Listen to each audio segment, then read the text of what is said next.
anche perché sarebbe stato caldo.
Buon pomeriggio, sono Roberto. Good afternoon. My name is Roberto, and I'm part of We Science, the group of young people at Bergamo Scienza. Before we start, I would like to remind you that by connecting to bergamoscienza.it website and clicking on look at this, you can follow the streaming of this directly. The conference is also available on Facebook.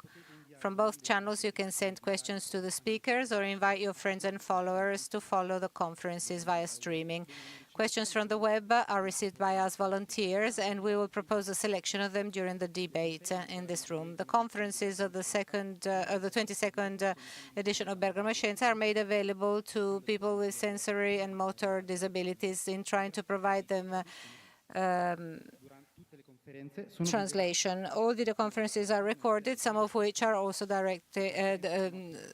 broadcast via streaming.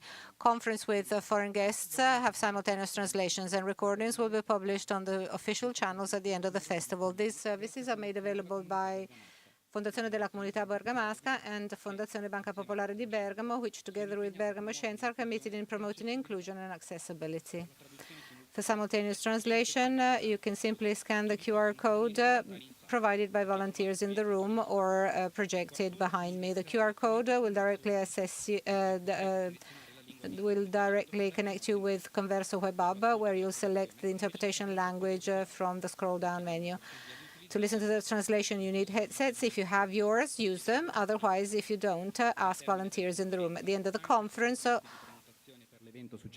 even if you've booked the following event, we ask you to leave the room so as to allow us to carry out technical tests and prepare for the following meetings.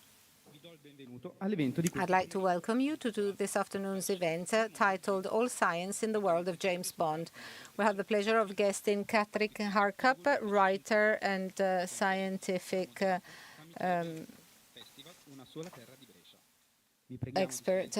We will have Bellone moderating, and we ask you to switch your mobiles off and participate to this event. Thank you very much, and best to you all for this afternoon. Good afternoon. I'd like to welcome you to this meeting here at Bergamo Scienza. This chat we'll have on the most famous spy in the world, where obviously we have James Bond, and we're going to talk about this with an expert of both James Bond and of the scientific environment of James Bond, Kathryn Harkup, who has worked as a chemist because she studied chemistry, but now she totally dedicates herself to writing. She's written lots of essays, amongst which the one where she's investigated science and technology of a super spy, James Bond. My name is Michele Bellone. I will moderate this chat, and I must confess I like Kathryn's work because I work in the publishing company that published two of them. So on the one hand, I can tell you I know them very well. I'm very glad to be here with her to talk about with her. So first of all, thanks, Kathryn, to be here with us.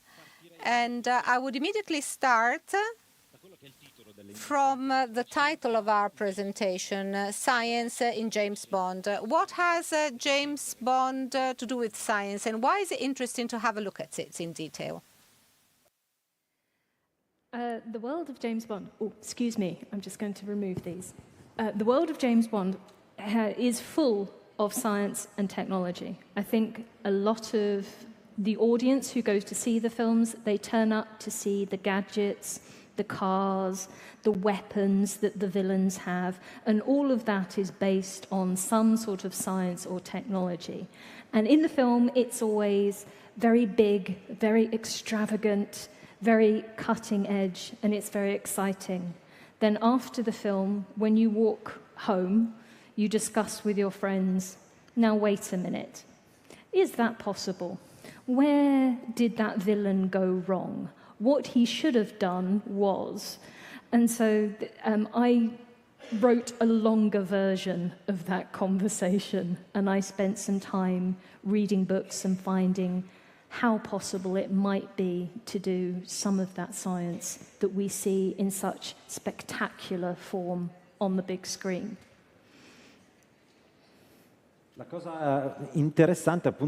What's interesting, as you said, is that there's lots of science and lots of technology, even though James Bond and James Bond world is very exaggerated. It's based on the fact of being almost impossible, let's put it that way, from certain viewpoints. And still, the authors wanted to use science.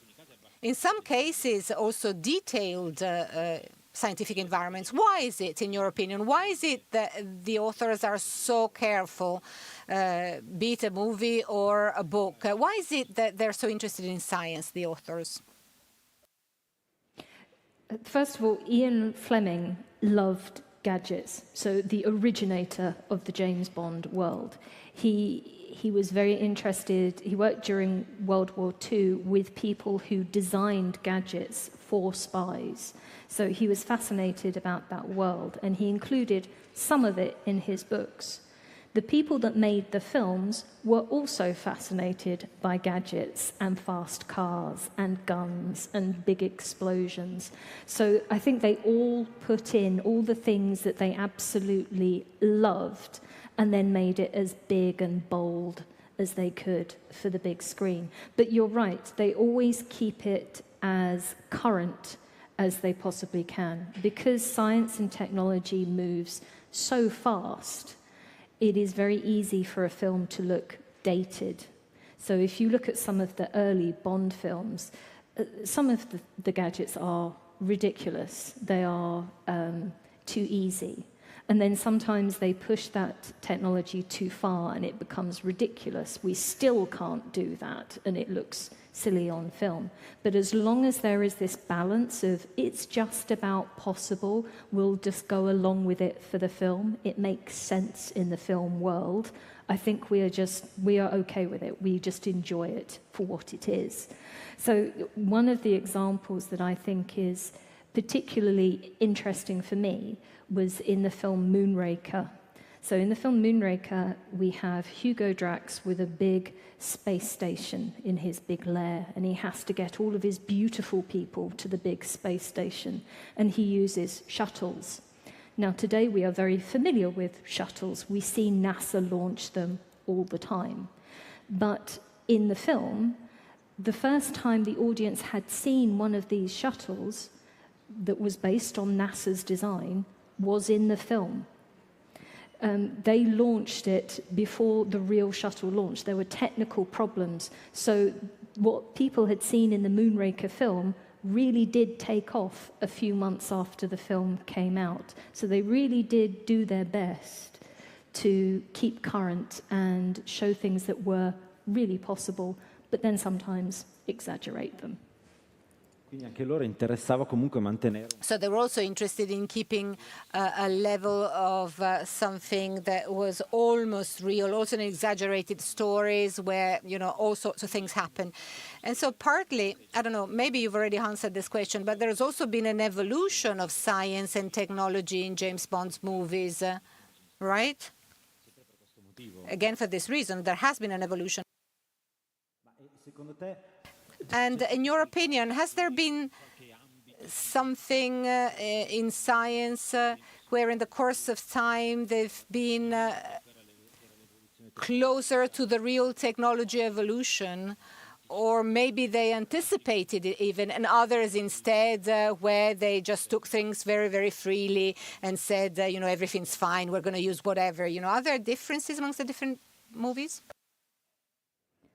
There are huge differences between the movies, and there is a progression. They have had to keep on top of the science. So I talk about Moonraker.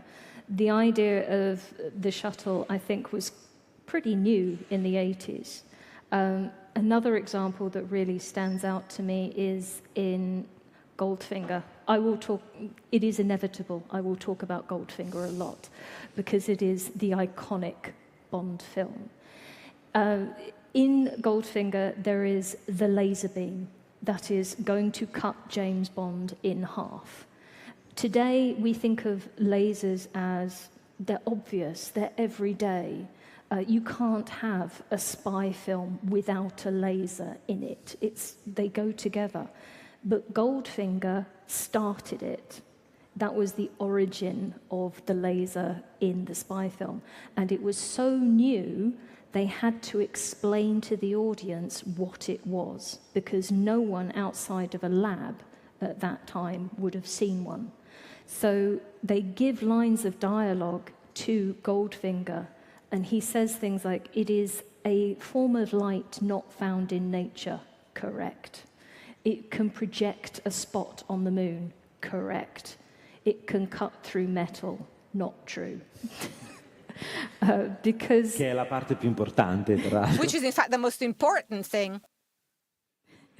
the important part for James Bond is that he is in no danger whatsoever, because the science was so new, it just wasn't that powerful.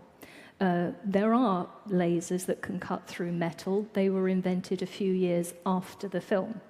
But so it was very, very current. So James Bond was in no danger whatsoever. But I find it extraordinary that they had to include that dialogue to explain something that we now take for granted. You see a red line, no explanation necessary at all. E qual è un aspetto scientifico? And what's the most accurate scientific aspect you've seen in James Bond's movies? Something you saw and said, well, that's it. They didn't make any mistake, basically. It's exactly like that. I'm struggling. There are some of... Okay. Do you remember in From Russia with Love, Rosa Kleb's shoe with the knife in the end of the shoe? And there is a poison on the end of that knife. We are not told in the film what that poison is. You have to read the books to find out, which I don't advise. But if you read the books, you will find out that it is a particular poison from a poisonous fish, a pufferfish, you know, the ones with the spikes. And in the book, it goes into some detail about how it would kill Bond or anyone else who gets a knife in the shin. And they show it in the film. One henchman who has done something stupid gets a knife in the shin, he collapses. And they say, 12 seconds. And you can time it. It is 12 seconds of film. And they say, he's dead. They need something faster. The 12 seconds is about right for collapse, but that henchman is not dead. He is just struggling to breathe. He will be dead because no one is going to call for a doctor or an ambulance, but he is as good as dead.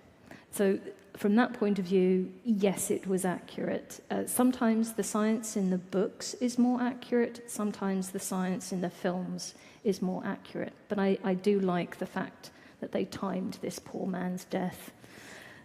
Se lo dici tu che sei un'esperta di veleni, come vedremo anche. Well, if you say so, you're an expert in poisons. We trust you.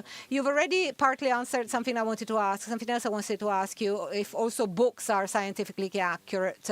But in fact, you were saying so. You're saying yes. But one thing is interesting, though. Ian Fleming was keen on gadgets.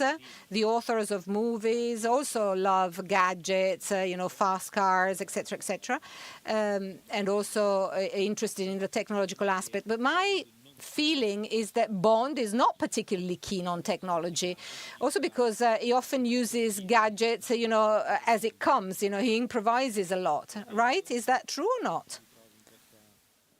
I think this is part of what we love about Bond, that he improvises in the situation. So he is given gadgets by Q, who has made them with love and care, and he is so dismissive of this man's work.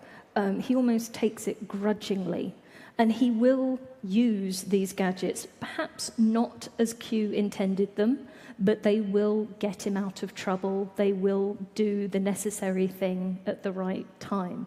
But it does seem that James Bond is a bit of a technophobe, whereas Q, absolutely, this is his life. He takes this home with him. You know that. So yeah, I think it's quite nice that James Bond isn't reliant on the gadgets. It would be, he wouldn't be as good as he is if he just let the gadget get him out of the problem he is in. So it is almost necessary for him to distrust the gadget for us to appreciate his skills and abilities more. Forse ci viene anche un po' più facile immedesimarsi con qualcuno che ha un Yes, it's easy, to have to do with somebody who has a very complicated gadgets and cannot use it. It's easy to identify with that person because it happens to us when we have a new mobile, a new PC, we don't know how to use it. Bond would do the same thing, right? And that device would work. I think anything that helps us identify with Bond is a good thing because we all want to be Bond. Personally, I want to be the villain, but most people want to be Bond. So helping you to identify it, yes. And I think Technophobe, yes, I can identify with that. Ora, oltre a tutto l'aspetto della Now, besides the aspect of science and technology in Bond movies, there's also another aspect I'd like to talk about, which is that of death. Because the book you wrote is called Death, Science and Technology in James Bond. And this is something that opens up lots of brackets. But why is it that it's so interesting, apart from the fact that in Bond lots of people die, but why is death so important to you? I find death fascinating, not in a morbid way. I think it is, life is extraordinary, and how that life comes to an end can also be extraordinary. And it is very interesting to me how humans have created so many terrible ways to bring about the end of another person. The creativity on show in James Bond, in the ways they have tried, mostly unsuccessfully, to kill Bond, we all know it's very easy to kill someone, shoot them. But no, that's far too easy. Why would you do that? That would be a very short film. So you have to be inventive about it. And I find it fascinating that people are so obsessed with this. It's why we watch murder mysteries all the time, the Agatha Christie's. It's why we watch the news. We are all obsessed with death, however much we want to admit to it. I'm just, I think, more honest about it and more curious about it.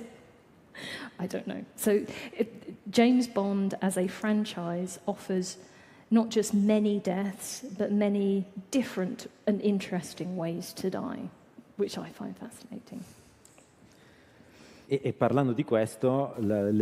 And speaking about this, your interest is visible in your book because you investigated this kind of topic in many of your books, not just this one, and they relate with the cinema, movie, literary aspects related with death, because you mentioned Agatha Christie and you wrote a book on her, Shakespeare, Frankenstein.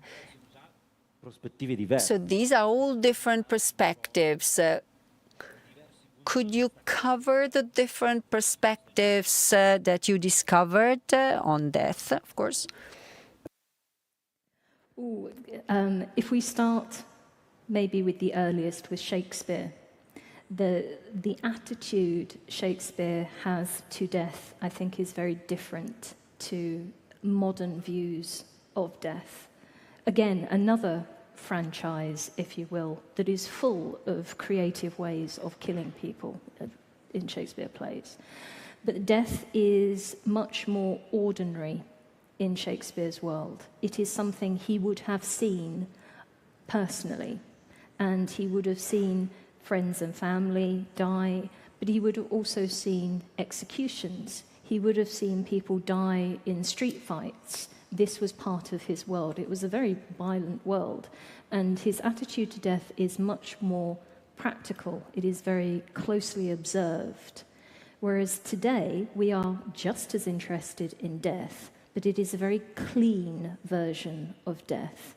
There is the James Bond films, hundreds of people die in James Bond films, but we don't see much blood. we don't see the bits of all the minions scattered around from the explosions. It is a very clean and sanitized version of death, and I am not sure that that is a healthier attitude to death. I think it's good from a cinematic point of view because you don't want to watch that. That is unpleasant. But our attitude to death, that it happens elsewhere. It is not something we might see day to day, yet we will all experience it. And in Shakespeare's day, you knew that when it came to your time, you would be surrounded by friends and family and people that loved you. Whereas today, it is much more clinical. It will happen probably in a hospital. And I'm not sure that's an improvement. Anche nei libri di Fleming. Also in Fleming's book, there is also true for Fleming's book. Is there such a detachment? Because one thing is to watch a splatter movie scene, and the other thing is to read about it in a book. Is there a difference in books than in cinema? The main difference between the books and the cinema is that in the books, James Bond gets damaged and almost dies. The James Bond of the films, apart from Daniel Craig, is indestructible. Nothing can touch this guy. He's not even broken a finger in all of these adventures. Whereas in the books, he is burnt, he is dug out of the rubble, he is hospitalized, he has to recover from his missions. So in that respect, it's more realistic. It's not any more graphic than the films in terms of blood and gore, but it is perhaps slightly more realistic in that James Bond is not a superhero. He is an extraordinary person, but he is not beyond the physical limits of a normal human being.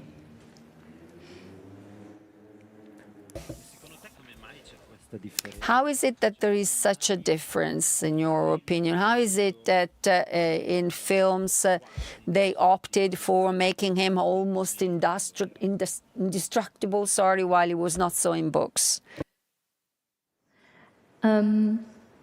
I think it's, I don't know, there are many things that go into cinema that you can't take from books. So they're shorter.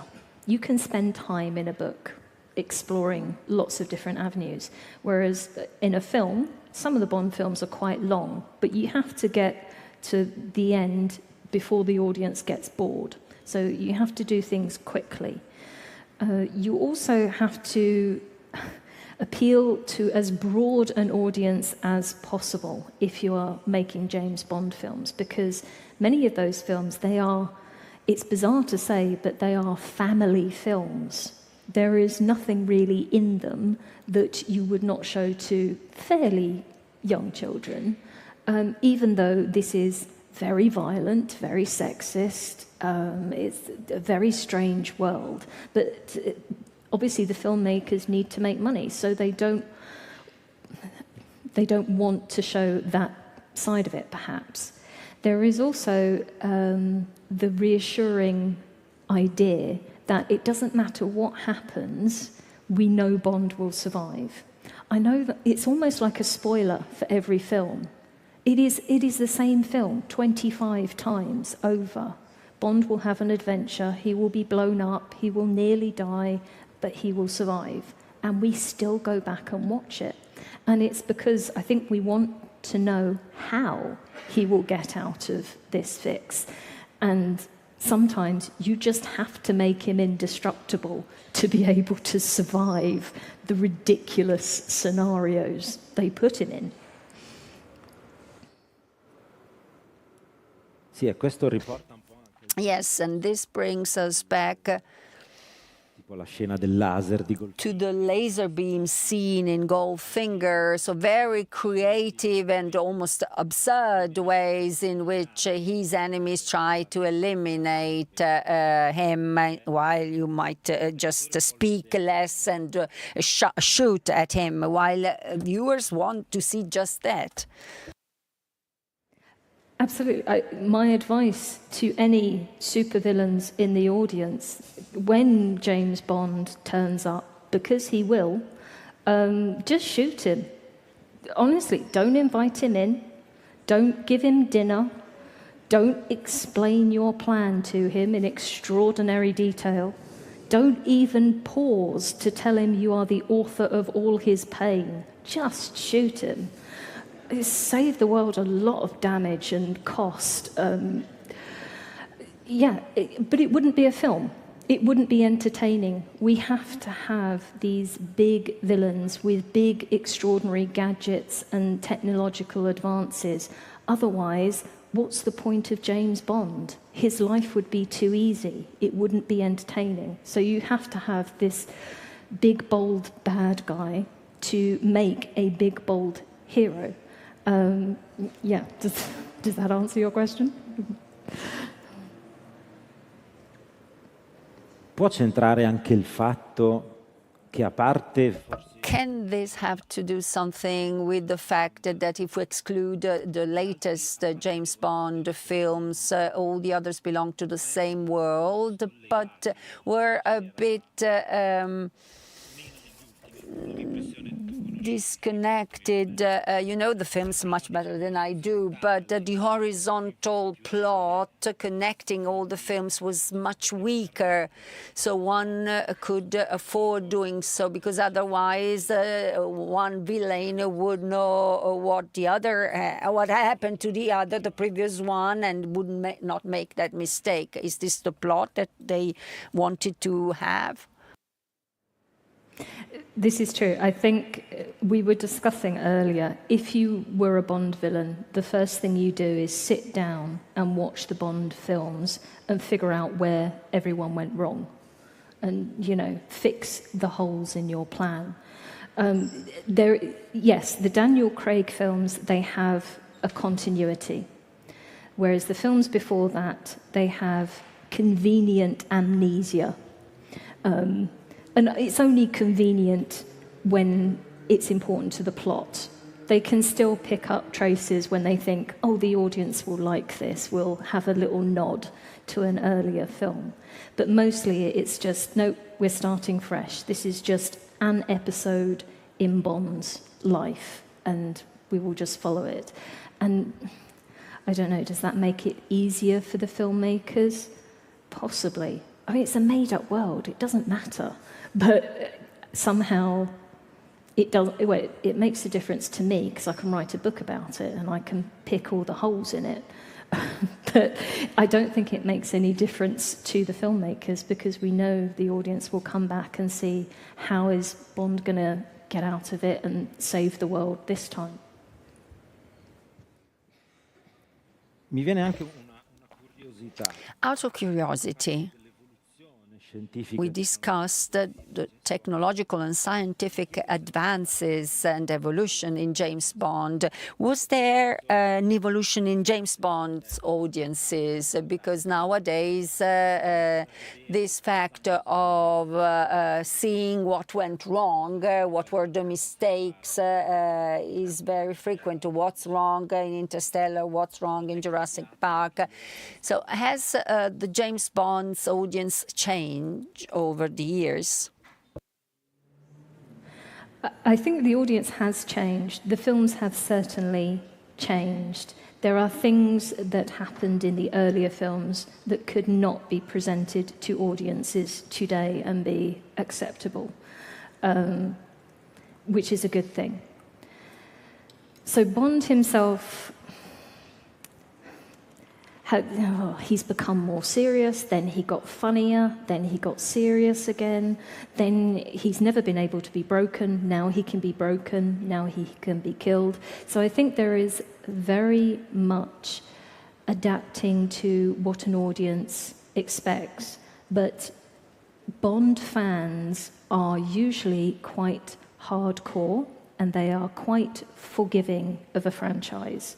So I think we like, as fans, to see references to the earlier films. I think we like that it acknowledges its world and has these little nods to, why is Daniel Craig driving a 1960s Aston Martin? It makes no sense, but it looks good, and I love it when it's on screen. It's great. From a plot point of view, it's crazy. So there has been evolutions, there has been continuity. Where the franchise goes next, I don't know, because I think it will have to change again. But the filmmakers don't seem to be afraid of that. They are quite happy to change the world and reflect the world the audience wants to see. So they are very good at that. They wouldn't have made 25 very successful films if they weren't very, very good at that.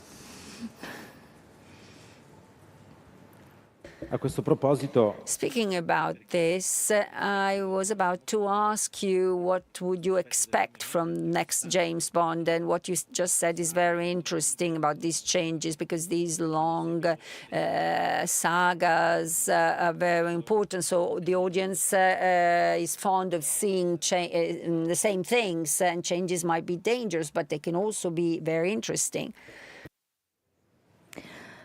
I honestly don't know where the franchise goes next. I have no connection with them. I have no influence. They are not listening to me, okay? Honestly. If it was me, though, I would go back and I would remake some of the classics from earlier. So I would make it almost a period piece. I would set it in the 60s, because this is where a lot of the iconic imagery, I think, has come from.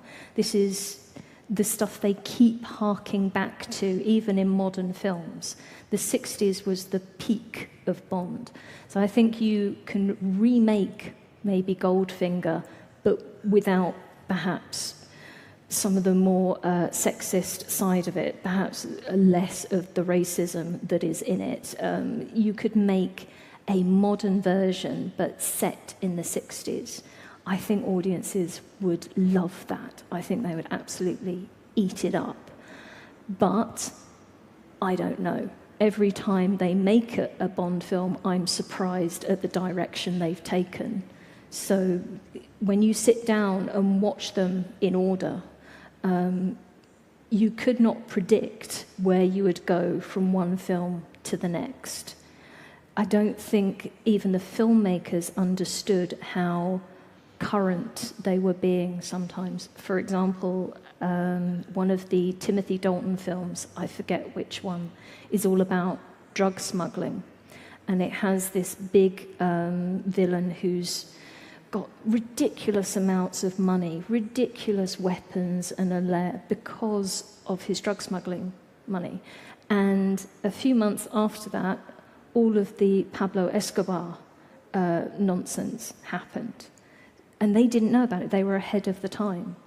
The Dr. No was released in Britain during the Cuban Missile Crisis. And this is a film about missiles going rogue.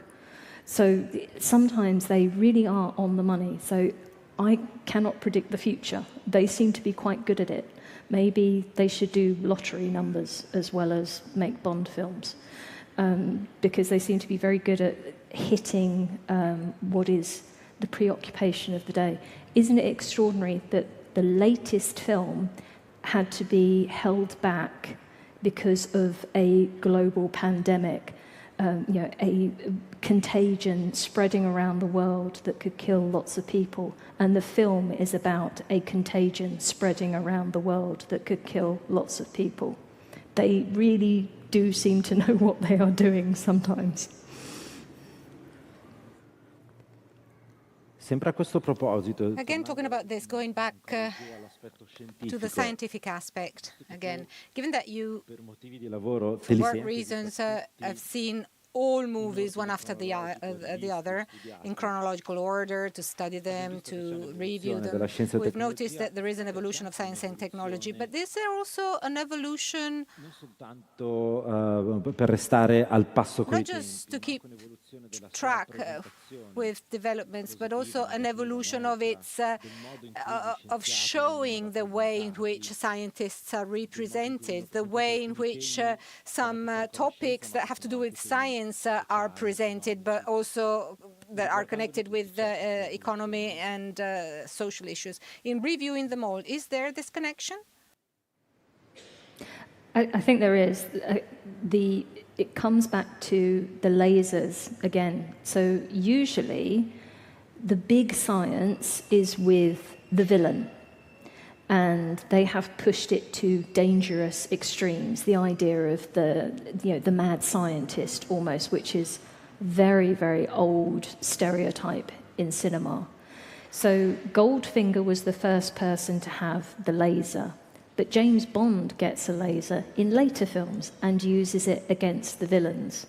So it's almost as though the good guys are playing catch-up. So after a while, the science becomes acceptable, and it is okay for that science to be used for good. So you can see an evolution of how it is not the science itself that is bad, it is the person that is using it for their purposes. Things like in Tomorrow Never Dies, there is a stealth ship. So this ship that cannot be detected by radar or whatever. This is known technology. This is technology that many governments have. But now it's in the hands of a rogue person who has taken it and used it for their bad purposes. As a social comment on how science should and shouldn't be used, I'm not sure the world of James Bond is particularly concerned with it, but it is interesting how the technology generally starts with the bad guys, but is then adopted by Q Branch and given to James Bond to fight back. Usually, I have to say, in neater, smaller, more discreet versions. The villains are always big and showy. It's got diamonds on it, it's gold-plated, whereas Bond, it's just an ordinary wristwatch that, by the way, could probably kill you. A questo proposito, sempre, Again, talking about this topic, the role of Q, in my opinion, has slightly changed. I mean, he used to just give out gadgets and devices, and now he's something more. And the character has changed. This I find interesting. You no longer have, the wise old man, but a young person in the latest movies. What do you think about this change? It's a very interesting change. It is almost roles reversed. So it was an older man telling the young upstart, be careful, don't misuse this gadget. I want it back in one piece, not 1,000. But now it's a younger man telling the older James Bond, please, I might be young, but I do know what I'm doing. You're too old to understand this. Just push this button. It will work. Trust me. So it's an interesting role reversal, but I think it is a testament to the writers and the actors that they have made that work. And I think it is a nice development. There was a very brief period where John Cleese was Q, and he was still the older man telling the younger man what to do, and it didn't work. I don't know if that's because John Cleese shouldn't have got that role. It should have been someone else. Or if it's because that role, as it was portrayed, was dated and we needed something else. I think it is more understandable in the modern age that it is people younger than me who will come up with the latest technology, and it will be me trying desperately to learn how to use it. Whereas perhaps in the 60s, there was a wealth of knowledge from the Second World War, the Cold War. There was experience. There was this almost giving over of knowledge to a younger generation. So it worked for that time, but now I don't think it would work. I think it was a good decision by the filmmakers. Anche perché ho un po' l'impressione Also because I have the feeling somehow that che sia sempre il mondo che cambia attorno a Bond. it's the world that changes around Bond, whilst Bond remains more or less the same, maybe with the exception of these latest movies. He's always the same. He's a dinosaur somehow, as some characters actually define him, right? Yeah. The wonderful line by the wonderful Judi Dench, "You're a misogynistic dinosaur." Yes, he was. And it was important that the film recognised that and dealt with it. But yes, James Bond has hardly changed. And maybe that's the continuity, the true continuity that the franchise needs. Everything around him changes. There are new challenges. He has a new boss. He has a new queue. He has a new car, a new watch. But he is the same misogynist dinosaur that he was from the 1960s. So we feel less bad when he gets beaten up and broken. I don't know. I'm improvising wildly here. No, James Bond has changed remarkably little. I find it very interesting that lots of people want to be Bond or they want to bed Bond. Not many people want to be his friend. He's not someone you want to go down the pub with, have a cup of tea with, because he is a trained killer with psychological issues. And he's not a likable person, but we all still like him. Very odd.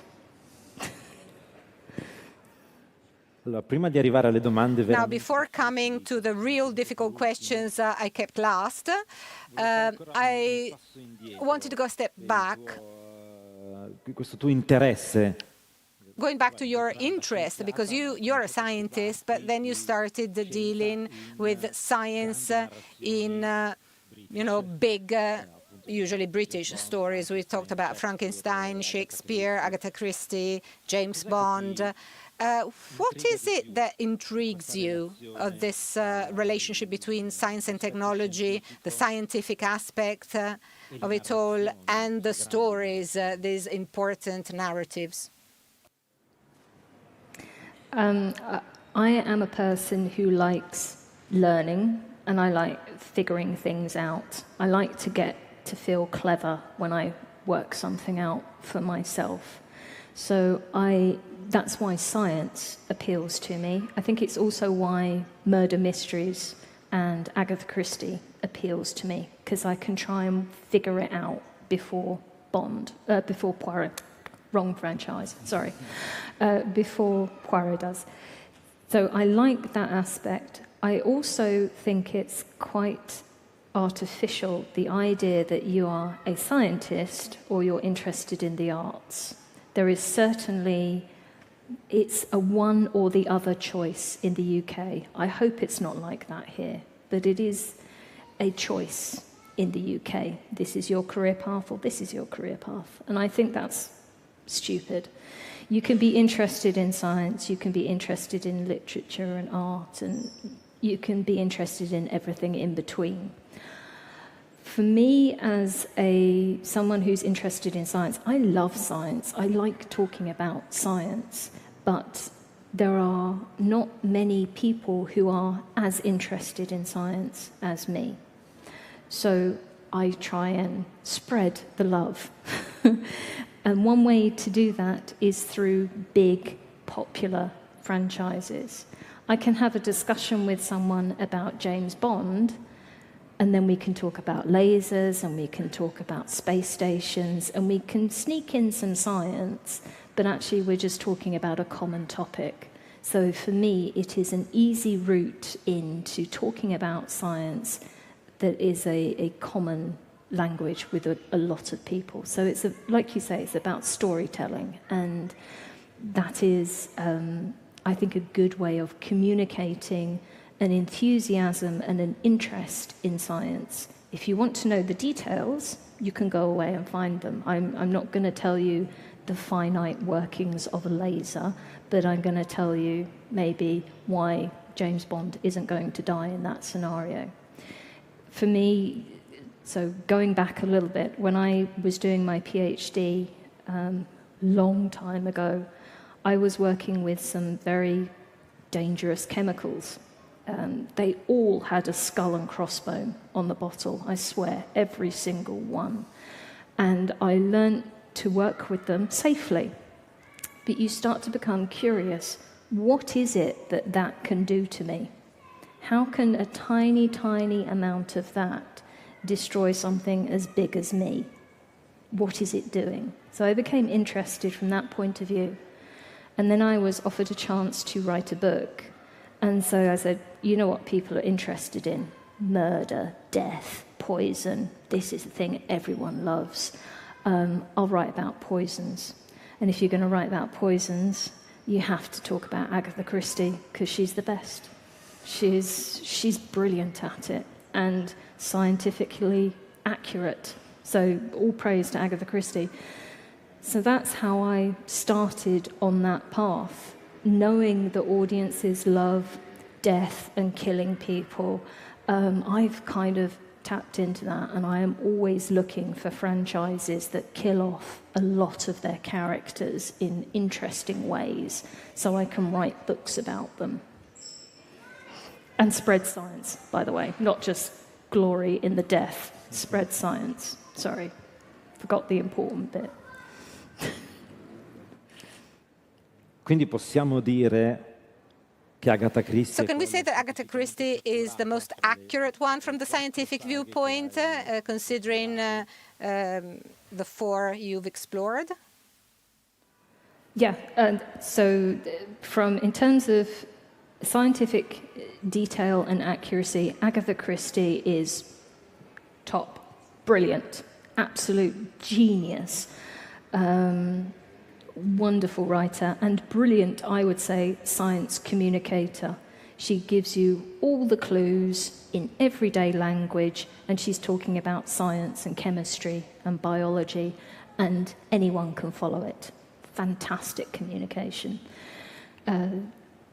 Frankenstein, Mary Shelley, really, really good at putting across the scientific fears and excitement of her era. She understood the philosophy of science extraordinarily well, and it comes across in Frankenstein brilliantly. From a technical point of view, you cannot make a monster, okay? Please don't try. You will be disappointed. Shakespeare, from an observation point of view, incredible. The details of stab wounds, how a person dies slowly in bed, absolutely spot on, all from observation. His science is not great, but he was writing 400 years ago. We can forgive him, it's fine. James Bond, mixed.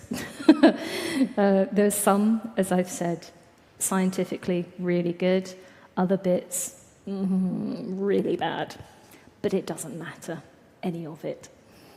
Funziona, quindi va bene. It works, so it's fine, right? C'è un'altra serie, saga? Is there another saga, a literary or movie saga you'd like to explore? And if so, which one? But also, why? Both from the scientific viewpoint and from the point of view of its narrative, of its story.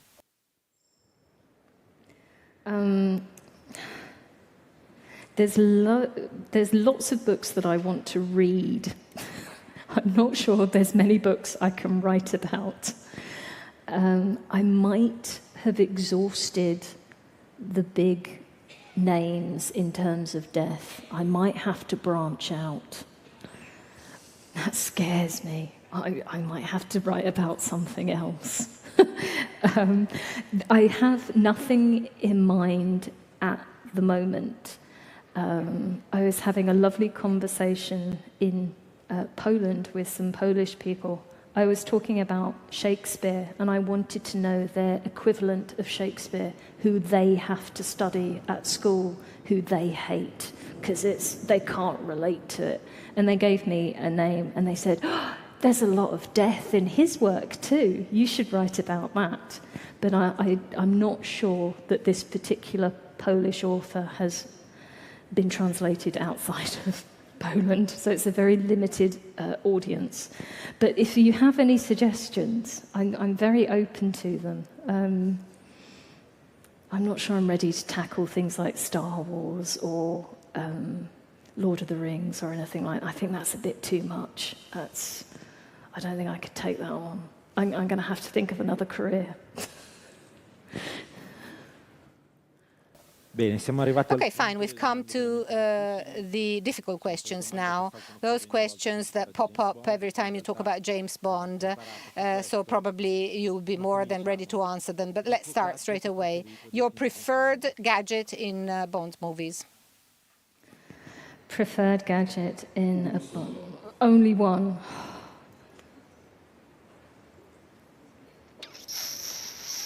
I quite like the watch that can, it's in the last film, the one that gives off the pulse of energy that breaks all of the electronics around it. I think you could have some fun with that. It won't work, but it's a nice idea. That sort of technology exists, you just can't fit it in a watch. And if you switched it on, it would burn your hand off because of the energy. But apart from that, I think that would be good fun. Qual è il tuo villain, il tuo What's your preferred villain? This is difficult, I know. It is difficult. There are so many. Puoi sceglierne due di questo. Sono gentile, due. Oh. Two, maybe two. You can mention two. I think the first one for me has got to be Goldfinger. He was so brilliantly portrayed by Gert Frobe in that role. He is Goldfinger. He's fantastic. Just awful and creepy. I love him. One of my favourites, however, is Octopussy. This is a woman running an all-female criminal gang on a luxurious island, luxurious palace on an island in the middle of India. She has a fabulous life. She has, and she's doing it all on her own terms. Love her. So Octopussy would be number 2, I think. E la tua base preferita, perché come hai detto... And your lair, the preferred lair? You said, you explained that some are really absurd. Which is the one you prefer? I'm not saying the one in which you'd live, because that'd be a bit more complicated, but the one you prefer. That's easy. It's the volcano. It's great. Who wouldn't want to live inside a volcano? It's everyone, basically, because living inside of a volcano is stupid. It'd be nice and warm, lots of hot showers, free energy. You get a self-destruct mechanism for when James Bond turns up. The problem is controlling that self-destruct mechanism for when you want it to destruct. The other problem is, if it's nice and warm in there, that's an active volcano. There are toxic gases that come out of active volcanoes, and they are quite corrosive. So your minions are going to die because of poisoning. Doesn't seem to bother Blofeld. Whatever. It's also going to cause that beautiful, shiny monorail to just rust. That retractable roof is going to be creaking in minutes. So you need all of those minions to keep it oiled and polished and pristine. So yeah, massively impractical, but by God, it looks good. Stiamo sempre in tema di Let's cattivi keep perché to villains because, as you anticipated and as everybody knows, if you're a fan of Bond, villains have plans. Irrespective of what they tell Bonds, they have very complicated plans. Oftentimes they are absurd, to tell the truth. Their objectives are extremely ambitious. So what is your favorite plan, irrespective of the villain, because you already mentioned the name, but what is the best plan in your opinion? When you said, wow, very clever. I hate to go back to it. I did warn you I would talk about this film a lot, but it is Goldfinger's plan. It is brilliant. It's better than Goldfinger realizes. So I like Goldfinger's plan because it's maximum profit, minimum death. I think that's reasonable, okay? I don't really want to kill everyone. Some Bond villains do. It's not my thing. So, maximum profit. It's very, very simple. You break into Fort Knox, you make all of the gold radioactive so that no one can touch it, and your gold shares go up in value. Brilliant. So to do this, Goldfinger has an atomic weapon, a dirty bomb. Any atomic weapon is a dirty bomb by definition, but he has added in cobalt to make it even dirtier. This is real science. There was a physicist who warned people, someone might do this, be careful. So if you put cobalt into an atomic bomb, in the explosion, that cobalt will be turned into a more radioactive form of cobalt, and it will coat all of your gold, and you cannot touch that gold for 59 years, as is said in the film. Bang on, accurate. The problem is, if you have an atomic bomb, even inside Fort Knox, it's going to destroy Fort Knox. It's not going to irradiate the gold. It will vaporize it. It will scatter that gold over a vast area. And it will also, for the same reasons the cobalt is made radioactive, it will actually transform the gold into mercury because of the processes that are going on. So it's no longer gold. You have literally wiped that gold off the face of the earth. As I say, his plan is better than he realizes. So you can't touch that forever. So it is a brilliant plan. It will cause mass devastation around Fort Knox. People live around there. So me personally, I would just have an ordinary explosion, but with cobalt, the radioactive cobalt, and the explosion scatters the radioactive cobalt, and my gold stocks, which I'm working on, will increase in value and I will become rich. I just need to work out how to break into Fort Knox. Però hai già fatto la parte difficile di elaborare il piano. But you already made a plan, so you're almost there. Don't do this at home. This is our recommendation to you. We're almost at the end because these are real difficult questions. Your favorite character, if we exclude villains? M. Specifically Judi Dench. The best. The only person who could keep Bond in his place. Il tuo film preferito? Your favorite film out of the 25, just one. Ti sto già facendo tutte le domande che vorrebbero farti loro, quindi adesso stanno pensando... I'm asking all the questions the audience would have made, so I'm anticipating them. Stealing all of your audience, all of your questions.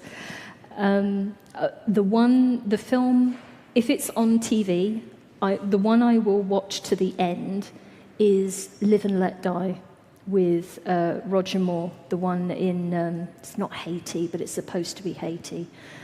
The one with Baron Samedi, another brilliant villain. I love Baron Samedi. So there's a lot wrong with that film, but I do love it. E ora ovviamente ti devo And chiedere, now I must ask you, what is your favorite James Bond? Okay. My favorite James Bond was played by a man called Bob Holness. Blank faces everywhere.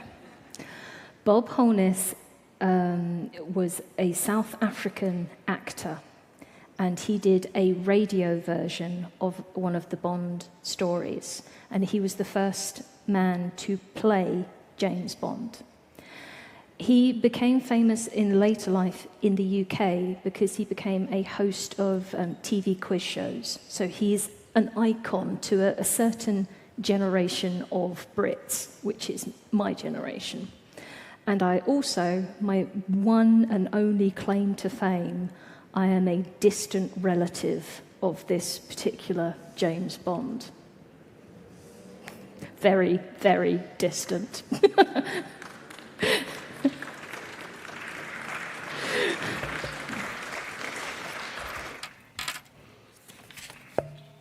io a questo punto direi, Right now, if you still have questions, if I haven't stolen all of you, because I'm pretty sure anyway that there are very many things still to be asked, and I must say that Kathryn, in all her books, also tells a story about anecdotes, because if you want to know something odd about James Bond, she does know, even better than James Bond would know. So, any question?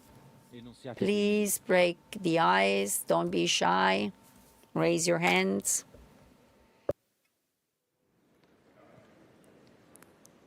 li vedo un po' timidi.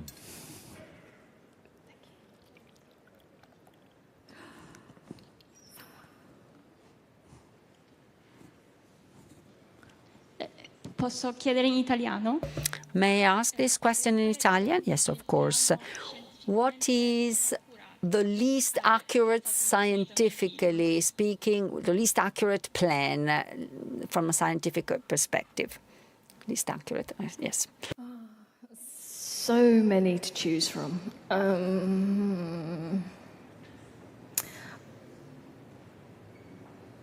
Least accurate. Okay, I'm going to go for you only live twice. So this is the volcano Bond. So the plan, as I remember it, is to start World War III. Okay? Now, this is the 1960s, and there's Russia who hate America and America who hates Russia. Starting World War III would seem very straightforward to me. One bullet into a certain important person, we have World War III. But no, the plan is we will steal the rockets, Russian rockets, and make it look like Americans. And we will steal American rockets and make it look like Russians. Not when they're on the ground, we'll do it in space. And we'll have a big crocodile-like thing come along and swallow these rockets and then bring them back to Earth and store them inside our volcano. That seems to me a lot of time and effort for something that should be a lot simpler. If your only goal is to start World War III, it's ridiculous. We've only been able to return rockets, I think, in the last 2 years with Musk's SpaceX project. So it's taken us a while to catch up on that one aspect of that particular plan. We're still working on the rest of it. Qualche altra domanda? Any other question? There is one down there.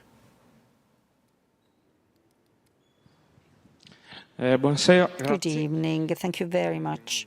Vabbè, il personaggio su cui forse potrebbe scrivere un libro, se le va. The character you might the character you might write a book on is Sherlock Holmes by Conan Doyle. And don't you think that the latest Bond is an emotionally literate, very melancholic, which is something that you find in other characters such as Batman or the film turning Wolverine in the Hogan and the latest Sherlock Holmes in the TV series. So isn't there such an aspect that mirrors reality at the end of the day? Because we are at a time when we have emotional difficulties. I like the suggestion of Sherlock Holmes. It has crossed my mind that I might do the Sherlock Holmes version of Agatha Christie. And this year I read the complete Sherlock Holmes. And you're right, he is very much a James Bond character. No one wants to be his friend. He is this kind of superhero who cannot be broken. And there is quite a lot of science in there, certainly sort of forensic investigations and things like that. It's also similar to Bond in that the science is not very good in the world of Sherlock Holmes. Even though it was written by a doctor, some of the poisons and things like that, not accurate at all. So it is tempting, and it is a very beloved character and series, but after spending 2 years with James Bond, a very similar character, I'm not sure I can spend 2 years with Sherlock Holmes and another antisocial social misfit. So maybe one day I just need a bit of a break before I tackle the Batmans and the Sherlock Holmes of this world. Because you're right, there's a pattern. I wonder why all of these kind of, are they anti-heroes? They're not really anti-heroes. They're not really likable heroes. And I don't know why they're so popular. Any genuine question to the audience, does anyone know why these people are so popular? Because Sherlock Holmes is awful. Forse perché sono unici. It might be due to the fact that they are unique in facing a problem. It is their uniqueness that entails a toll to be paid. They are not superhuman in the beyond nature kind, but they are extreme, super versions of humans. So there is an admiration for those characters and their abilities. But as people you'd want to sit down and have a chat to, no, or spend 2 years of your life with, reading their books, no. Forse è cambiato anche quello che ci aspettiamo dagli eroi. It might be true that also what we expect from heroes has changed. The hero is not the person we would like to have a chat with, because Rambo, I wouldn't go and have a coffee with Rambo, to tell the truth. Esempio a caso. This is a random example. It's true that in certain situations you need those people to do things that ordinary people cannot do, because they are extreme circumstances.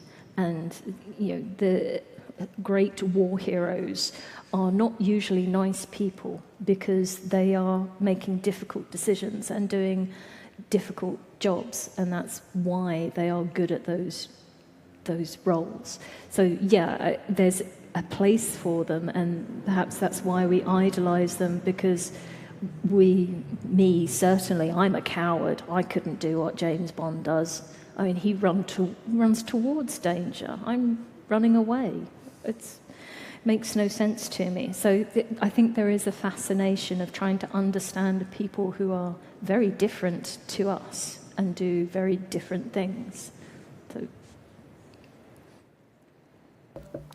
Qualche altra domanda? Is there any other question? Yes, there is one here. Here, front rows.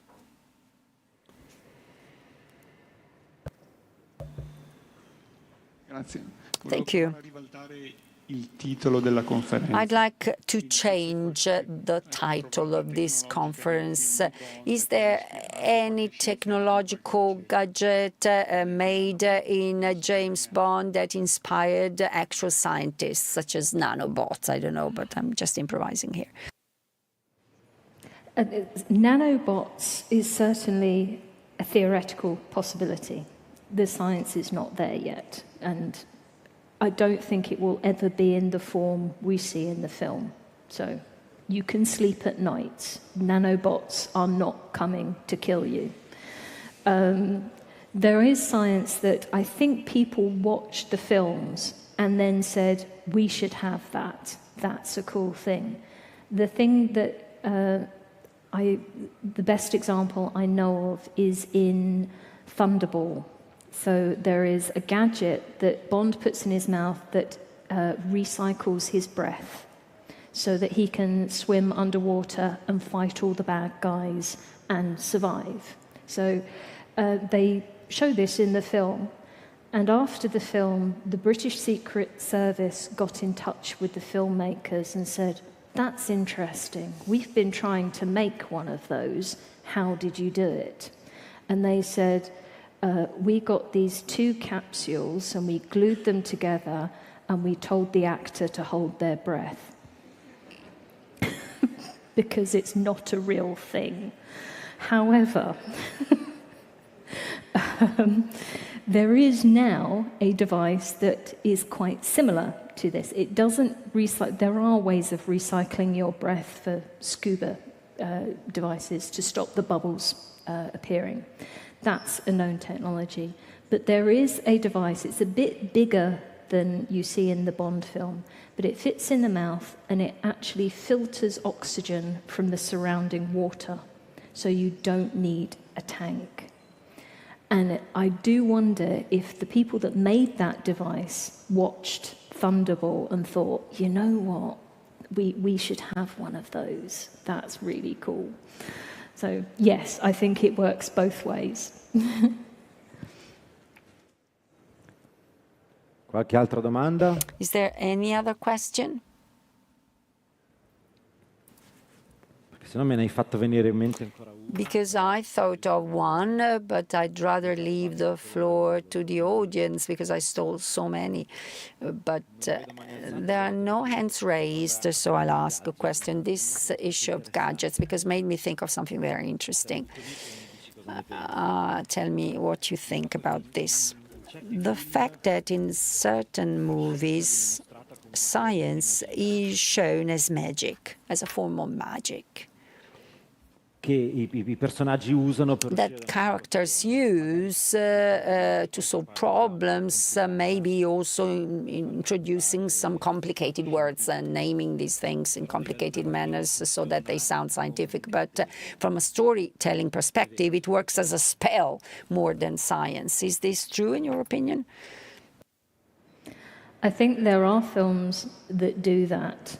I think some films assume their audience are stupid and couldn't cope with a bit of science. And I think they underestimate their audience. To the credit of the Bond films, the science might be bad, the technology might be extreme, but it is always presented in a way that is, there are people who figured this out. They're just a lot smarter than the rest of us. And there is some kind of logic as to how they went from A to Z. They skipped a few bits. But there is a scientific process, perhaps not a scientific process we would recognize, but there is an attempt at it in the Bond films. And so it is not magic. I think there are moments in the Bond films where people have gone, no, I'm not accepting that.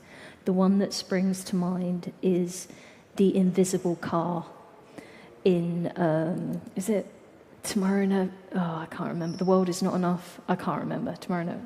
Whichever film it is, the invisible car, everyone, I think, in the audience just went, no, come on, that's just stupid. And you just want to move on with the film. But as long as they've kept it within bounds, it's not magic. And I think it's better for it, because it enables the audience, even if they know nothing about science, you get to feel smart because you can figure it out with the characters in the film. And everyone likes to feel smart. So I think more effort should be put in to enable audiences to figure stuff out for themselves. I think it is... but then sometimes you do just want to watch a film and not have to think. So I don't know who they're catering to. Bene, se non ci sono altre domande, io... Unless there are further questions, I'd like to thank Kathryn for this very interesting overview on James Bond science, because we also discussed a lot of other things. So we deviated from James Bond scenes only. Thank you very much to you for all your questions and for being with us. Have a good afternoon. Thank you very much.